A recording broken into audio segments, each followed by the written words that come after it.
leo tumefika hapa kwa shughuli hiyo ya muhimu, na ningependa kusema ya kwamba kazi hii ya wizara yetu ya utalii na wanyama wa pori ni kati ya kazi ya muhimu sana, na ndio sababu hiyo tumechukua nafasi hii kufika hapa Meru.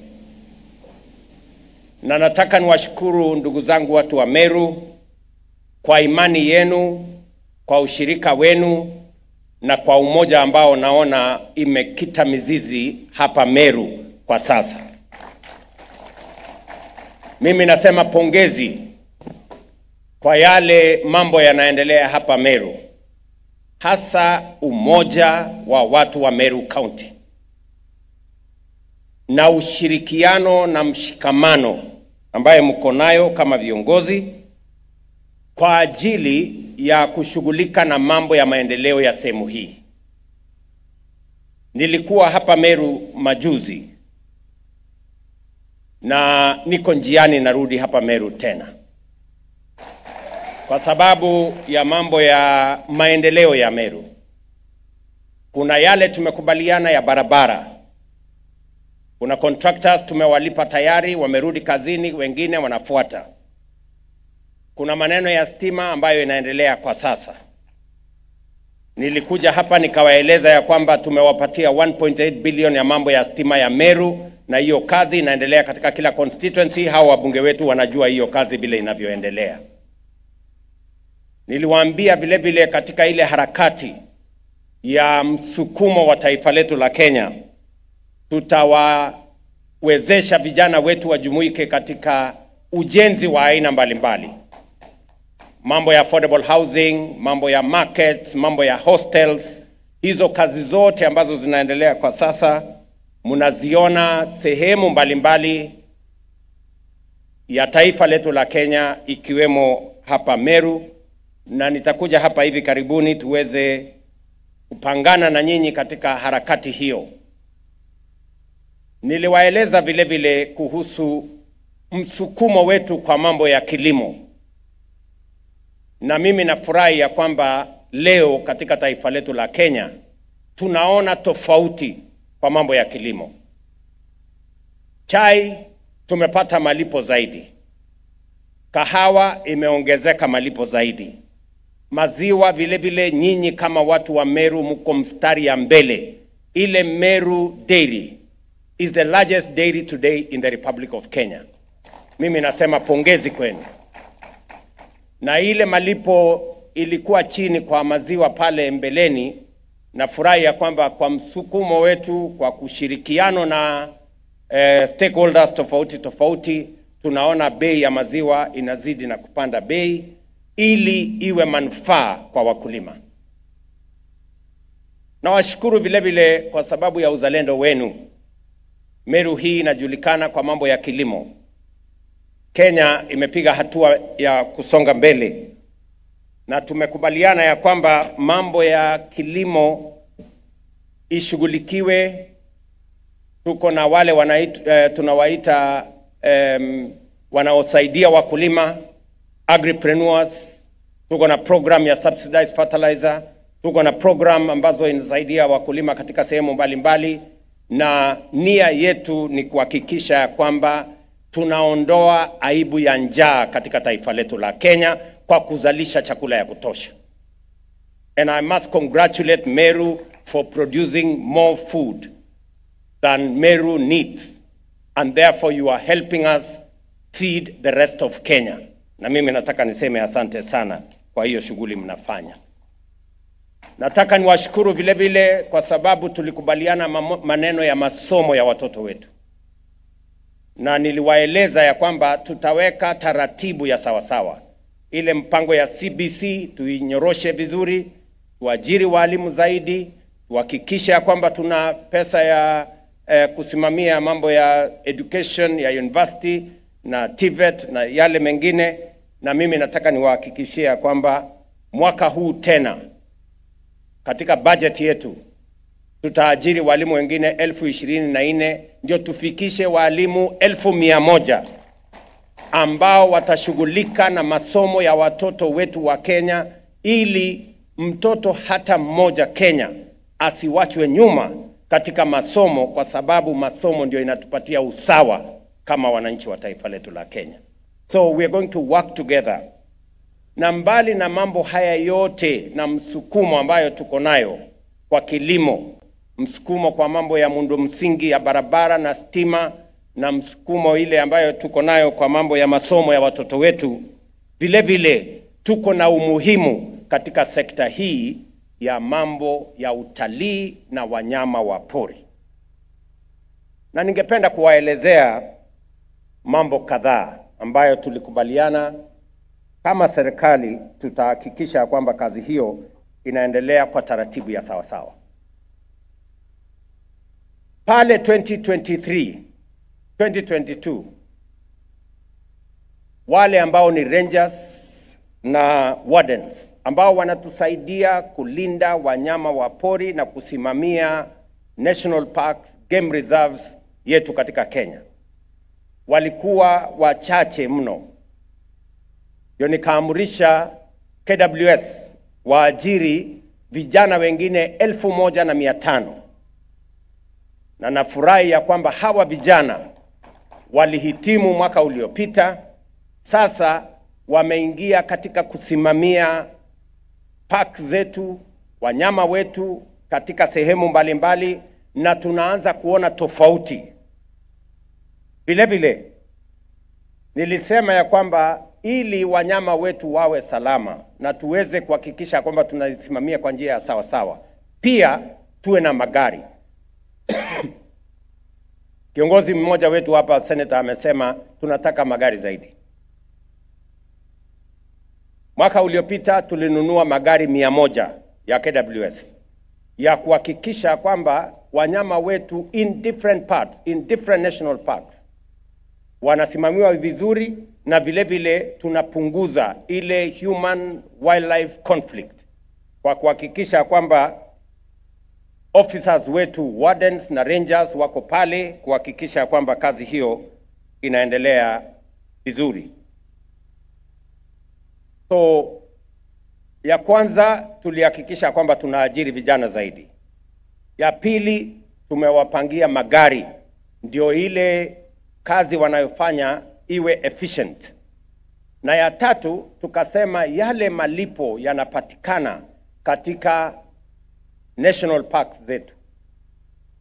Kulikuwa na shida kidogo pale, tukasema sasa yakusanywe kwa njia ya dijitali ama e-citizen. Na kwa sababu hiyo mapato ambayo tumepata kuongezeka, ile collection ambayo inapatikana na KWS miaka miwili iliyopita ilikuwa 5.3 billion, last year ilifika bilioni 7, na mwaka huu naambiwa na Director General ya KWS ya kwamba watafikisha bilioni 7.5, pesa ambayo tunakusanya ndio tuweze kuwalipa hawa vijana waweze kusimamia national park zetu, na pia tuhakikisha kwamba kuna sustainability, kwa sababu kulinda wanyama ni kazi ngumu sana. We need a lot of resources to make sure that we look after our wildlife. Tuko na poachers, tuko na wakora wanataka kuua wanyama, na pia wanyama wale wanaharibu mali ya wananchi kama tusipowachunga vizuri. Jambo la 4 ambayo tumefanya in the last 2 years ni kuongeza ua ama fencing ili kumitigate ile interaction ya wananchi na mimea yao na mifugo yao na wanyama. Vile mlisikia waziri akisema tumejenga ua kilomita 200 kufikia sasa. Mliona nilikuwa kule Laikipia tukianzisha one of the fencing interventions. Na mumetuuliza kwamba katika Meru hapa tulikuwa na fence, lakini it is now 15 years. Imeenda chini. So we must look at another opportunity kuweka fence hapa Meru, ndio tupunguze ile wanyama wanaenda kuharibu mali, mimea pamoja na mifugo ya wananchi. So I am giving instructions to the ministry to look for the necessary resources so that we can find the resources to fence off parts of Meru that are important, especially to reduce on the human-wildlife conflict that not only causes problems to citizens, but also their animals and their crops. Jambo la tano ambaye ni ya muhimu na ndio tumefika hapa leo kufanya ni tuliangalia mambo ya compensation. Kuanzia 2013 mpaka 2022, karibu miaka 9-10, ililipwa pesa bilioni 2.7, 2.7 billion. Lakini kwa miaka 2.5 tumelipa pesa ingine shilingi bilioni 2.8, 2.8 billion. Ni mpango yetu kuhakikisha ya kwamba sio jambo la kawaida mwananchi anapoteza mimea yake, anangojea miaka 5, 6, 7 kulipwa. Mtu anauawa na ndovu, familia inangojea miaka 5, 6, 7 walipwe fidia. Ndio mwaka uliopita nikaamurisha wizara yetu nikawaambia we need to change the modus operandi, we need to badilishe, ndio tuhakikishe ya kwamba fidia inalipwa in the shortest time possible. Na ndio sababu hiyo tumepeleka sasa mambo ya fidia katika mrengo wa dijitali. Na hata wale tunawalipa leo, kati ya wale tunawalipa leo, ni wale tunawafidia leo, ni wale walipata matatizo mwaka uliopita na huo mwaka mwingine. So we are going to be blending. Tutakuwa tunalipa ile ya zamani, lakini vile vile tunataka tuanze kulipa ile current. Na mimi nataka niwaulize wananchi ya kwamba katika mpango huu sasa tuko na officers ambao watafanya kazi pamoja na rangers wetu, pamoja na wardens wetu, kuhakikisha kwamba report ya mifugo ambayo imepata matatizo na wanyama pori, report ya mambo ya crops ambayo imepata matatizo, ama mwananchi ambaye ameumizwa ama kuuawa na wanyama wa pori, hiyo report inakamilika ndani ya siku 90, 90 days. We must complete the report. Alafu tuanze kama serikali kuona kama itawezekana tuweze kulipa within 4 months. We pay compensation. And those are my instructions to the ministry. We must modernize so that we can reduce on human-wildlife conflict. Vile mmesikia gavana wetu wamesema hapa, matatizo mengi yanatokea kati ya wananchi na wanyama wa pori kwa sababu wananchi hawaoni faida ya huyu mnyama. Na wananchi asipoona faida ya mnyama wa pori, hapo ndio kunatokea matatizo. Na ndio sababu we have to do justice. Kwanza kukitokea ajali, either mwananchi ameuawa, ama ameumizwa, ama ng'ombe yake imeliwa, ama mimea yake imeharibiwa, tuweze kuwalipa kwa muda mfupi. Ndio wananchi wasipate hasara kwa sababu ya wanyama wa pori. Jambo la pili ya muhimu ambayo inafaa tufanye, ndio tuhakikishe ya kwamba there is harmony between wildlife and citizens, ni kuhakikisha ya kwamba benefit ya mambo ya wanyama inagawanywa kati ya serikali na wananchi. We must see the citizens must see the benefits. Na ndio sababu hiyo tumekubaliana na wizara, and we're now going to bring back kama hii Meru National Park. Mnajua ilipata matatizo makubwa. Kulikuwa na shida kubwa ya mambo ya poaching. Kulikuwa na shida kubwa mambo ya insecurity because we had very few officers, we have now more officers. Tulikuwa pia na shida ya waegezaji.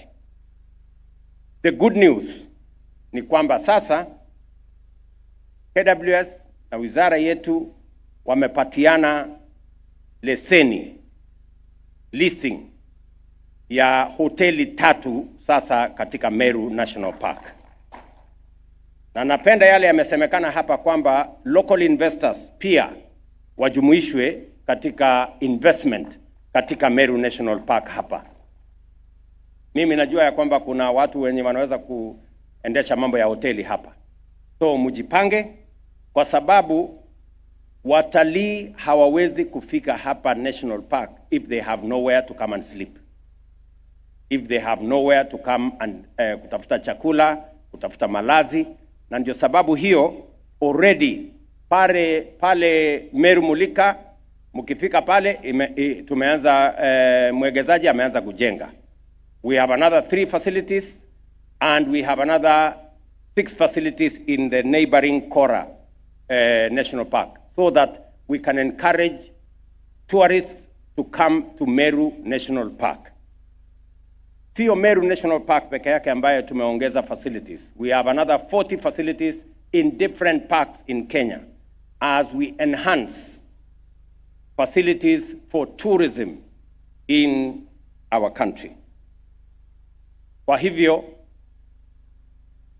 jambo la pili kabla sijamalizia hapo ni kuhakikisha vile vile ya kwamba kuna infrastructure ya watalii kuja hapa. Mbali na kuwa na hoteli, mumesikia ya kwamba tumetoa pesa ya serikali milioni 250 kurekebisha Meru Mulika Airstrip. Ndio wale wanatoka mbali waweze kuland pale. Mimi najua ya kwamba hiyo milioni 250 haitoshi.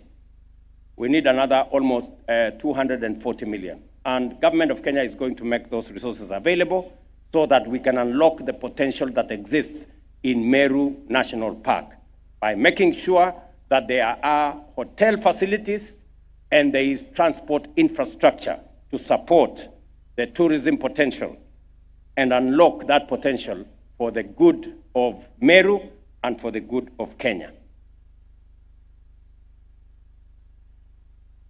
Sababu tumefanya haya yote, muliona numbers yetu ya watalii. Numbers yetu ya watalii imeongezeka, wale kutoka nje from 2 million to 2.4 million this last year. Wale watalii wa Kenya ni watu 5.1 million, 5.1 million. And that is why I agree. Ndio sababu nakubaliana na mjumbe wa hapa amesema tutengeneze hii barabara. Kwa sababu sio watalii wa kutoka nje peke yake wanakuja National Park. Mumeona kwa hesabu kati ya watalii milioni 7.5 wanaotembea Kenya, watalii milioni 5 ni watu wa Kenya.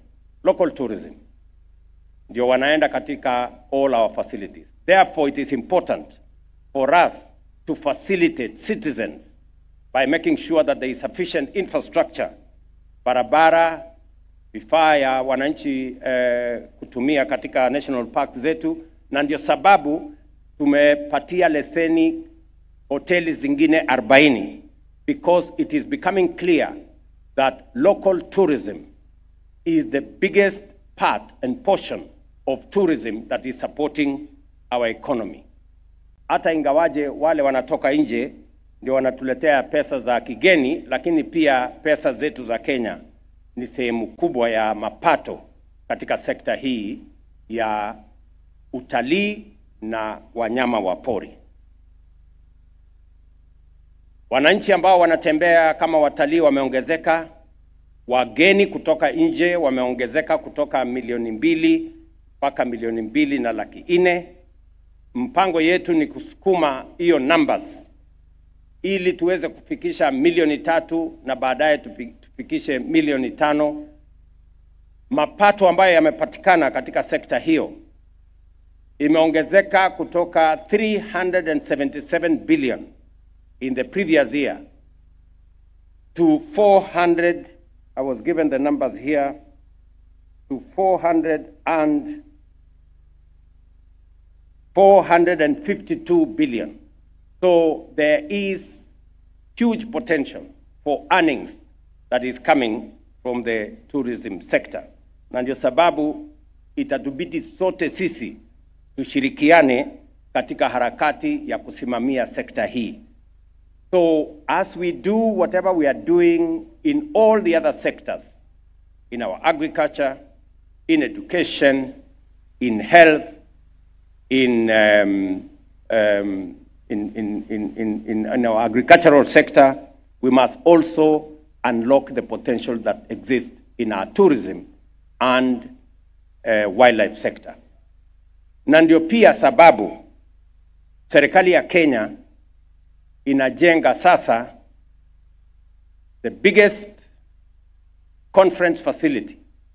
Unajua conference facility ambayo ilijengwa KICC ilijengwa 1972 na ilijengwa kwa njia ya harambee. Ilianza kwa njia ya harambee. Kuna wazee walifanya harambee kujenga KICC, alafu baadaye serikali ikakuja ikawasaidia, na hiyo ni karibu miaka 50 iliyopita.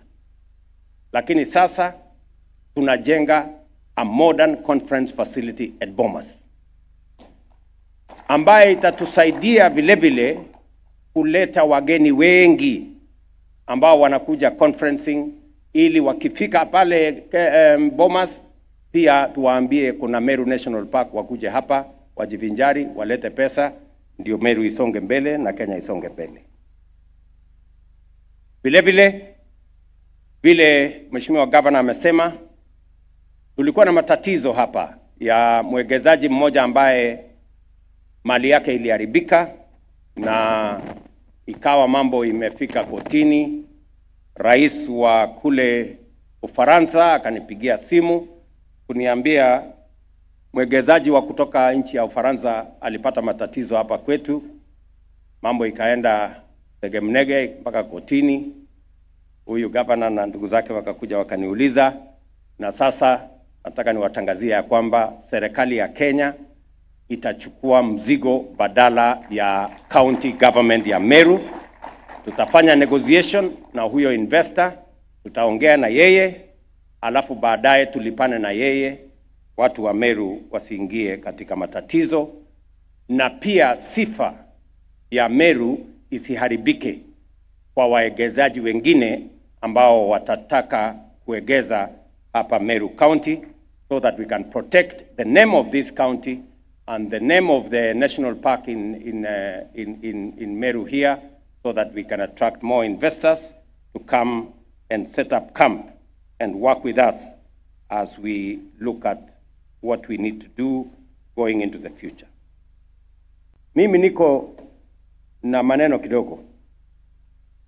Unajua, kwa sasa tulikubaliana na wananchi ya kwamba afya sio starehe ya matajiri. Afya ni haki ya kila Mkenya. Tunaelewana? Sio lazima uko na uwezo ndio uweze kupata matibabu.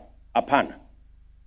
Kwa sababu ugonjwa haibagui tajiri ama maskini. Ugonjwa inapata kila mtu.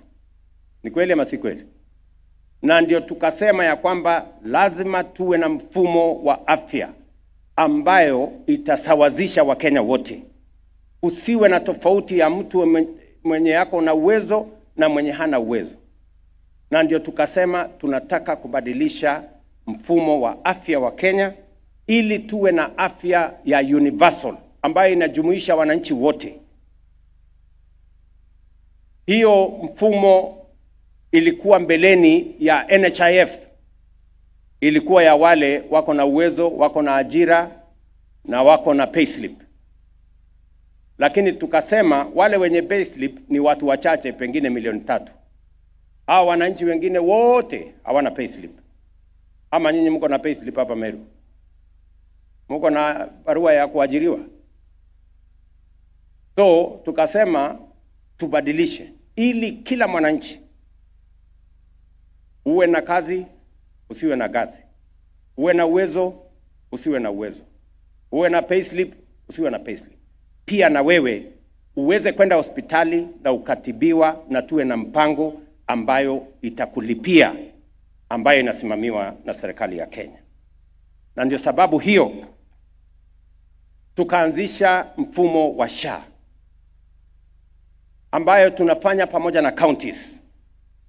Hapa Meru, mimi nataka wapatia taarifa yenu. Unataka kujua mahali Meru imefika? Meru watu 1393 wamejiandikisha kwa SHA. Kati ya watu 1.35 million. Naona mambo bado. Watu 393. Sasa Meru kwa Kenya mzima muko namba 30. Kwa watu, kwa counties 47. Sasa mwanze kujipanga kutoka hapo. Ndio? Mutajikaza? Na mimi nataka niwaeleze hivi. Msibaki nyuma. Tunataka wakati tunashughulika na afya ya Wakenya, watu wa Meru wasiwachwe nyuma. We want to move together. Na mpango ni huu. Mpango ya SHA, mwenye yako na uwezo utalipa kulingana na uwezo wako. Mwenye huna uwezo tutakulipia kama serikali ya Kenya. Ndio kila mmoja wetu aende hospitali, atibiwe, alipiwe na SHA, aende nyumbani. Ninyi mnanielewa? Na ndio tumekubaliana na counties hawa. Tumekubaliana vile madawa itapatikana, tumekubaliana vile equipment itapatikana, na tumekubaliana vile malipo itaendelea, so that we can carry every citizen on board. So mimi na warai wananchi wa hapa, shughulike pamoja, tuhakikishe ya kwamba nchi yetu ya Kenya tunaipanga vizuri. Na sikizeni, nchi haiwezi kujengwa na siasa duni. Nchi inaendeshwa na kupangwa na miradi na mipango ya maendeleo. Na siasa haifanywi kila siku. Kuna watu wanataka kutufanyisha siasa mfululizo. Sisi tunawaambia kuna siku ya siasa itafika. Kwa sasa wacha tushughulike na mambo ya maendeleo ya dunia yetu hii. Tushughulike na barabara, tushughulike na stima, tushughulike na hii mambo ya compensation, tushughulike na mambo ya afya. Siku ya kiyama iko, wananchi wataamua. Kwa sasa tuungane sisi wote kutoka MCS, wabunge wetu, senator, women rep, governor, mimi, deputy wangu, sote ni timu moja ya kushughulika na mambo ya maendeleo ya Kenya, Meru ikiwa katikati. Ama nyinyi mnataka tuendelee siasa mfululizo? Nataka tuendelee siasa mfululizo? Na mimi nataka niwaeleze, kwa mapenzi ya Mungu, mimi ndio kiongozi wa taifa hii kwa sasa. Na majukumu yangu ni mawili. Ya kwanza ni kuunganisha wananchi wote wa Kenya. Kuondoa chuki, ukabila, kisirani, mambo ya chuki. Hiyo ndio kazi yangu ya kuhakikisha kwamba tunawaunganisha Wakenya wote. Kwa sababu ni mapenzi ya Mungu wa Kenya wakiungana.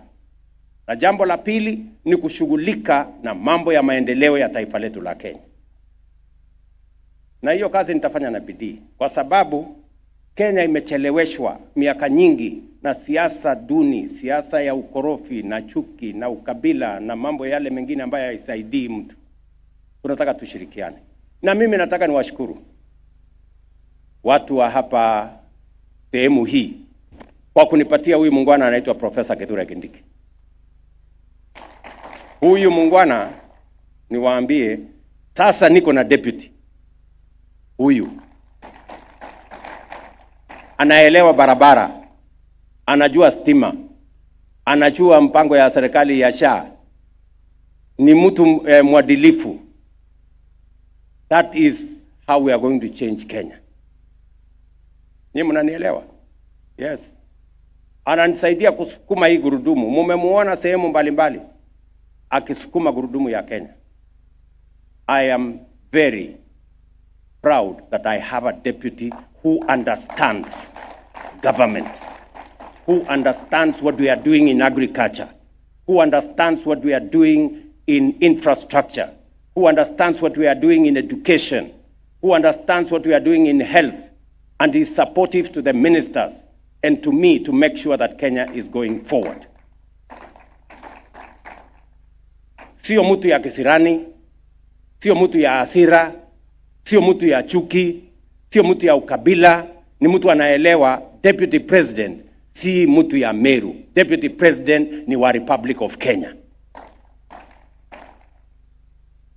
That is the man I have. Tunaelewana jameni? So, tuendelee namna hiyo. Na hiyo ndio Kenya itasonga mbele kama risasi. Msikuwe na wasiwasi. Sijui kama naelewana jameni. Tuko pamoja? Yes. And that is how we are going to move this country forward. Na msikuwe na wasiwasi. Watu wa chuki na hasira mingi na kizirani na chuki na ukabila, they will never get anywhere in Kenya. Because Kenya does not belong to those kind of people. Kenya belongs to the united, prosperous, one nation with a common destiny. Sisi wote ndugu moja. Na nataka niwashukuru hawa wabunge wenu. Tunafanya kazi na wao, ni watu waadilifu. Wananisukuma sana, saa zingine hata kuliko wheelbarrow kwa mambo ya maendeleo ya hapa Meru. Lakini tunashirikiana pamoja na wao. Nataka nishukuru speaker wetu, Bwana Ayub Bundi, nasikia anaitwa Solomon, saa zingine. Na jeshi yake ya members of the county assemblies. Hebu simameni jameni, we didn't recognize you.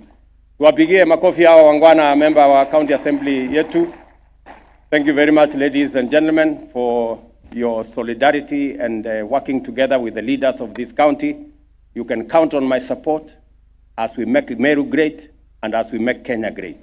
Tutashirikiana pamoja na nyinyi. So otherwise, watu wa Meru, mmeshukuru sana kufika hapa leo. Mimi nasema asanteni sana kwa kutukaribisha. Leo tumekuja hapa na pesa kiasi ya wale watu ambao wameadhirika kwa njia moja ama nyingine. Miraa. Mnataka tuseme miraa? Mambo ya miraa ni vile mulisikia my deputy akisema ndani ya mwezi moja wataniletea report kuniambia mambo ya miraa tunaelekeza namna gani. Kwa sababu huyu muungwana Profesa Kithure Kindiki ameshughulika na mambo ya usalama wa taifa letu hapo mbeleni. Ameshughulika kama deputy speaker wetu wa Senate. Akona kuelewa na akona support yangu kwa mambo ya miraa. Na mimi naelewa kwamba hii mambo ya miraa ni mambo ya muhimu sana kwa sababu inaleta mapato kwa familia nyingi hasa katika Meru County hii. So, professor na team ambayo nilikupatia, harakisha hiyo maneno, na hata ile mambo ingine imetajwa hapa. Kuna barabara imetajwa hapa ya kutoka farm, na barabara ya Kore, ndio? Hiyo mambo ya hapa, huyu professor atashughulika naye. Nimempatia authority ya kutosha kuamurisha mawaziri wale wako hapo wahakikisha kwamba hiyo kazi inatimia, and I will make sure mimi mwenyewe nitafuatilia nihakikisha kwamba haya mambo mmenitajia yanafanyika, na nitarudi hapa vile nimesema hivi karibuni ndio tuweze kushughulika na mambo haya mmetutajia. So otherwise, asante sana kwa kutukaribisha hapa Meru kwa siku ya leo. Sasa tuko na pesa ya watu wa compensation, sijui wale wahusika wakuje sasa tufanye hiyo kazi. Tumpongeze rais kwa makofi tafadhali, na niwaite wale ambao beneficiaries ambao watapata hii hundi yao ya leo, na nimkaribishe Deputy President kindly to come and flank His Excellency CS Tourism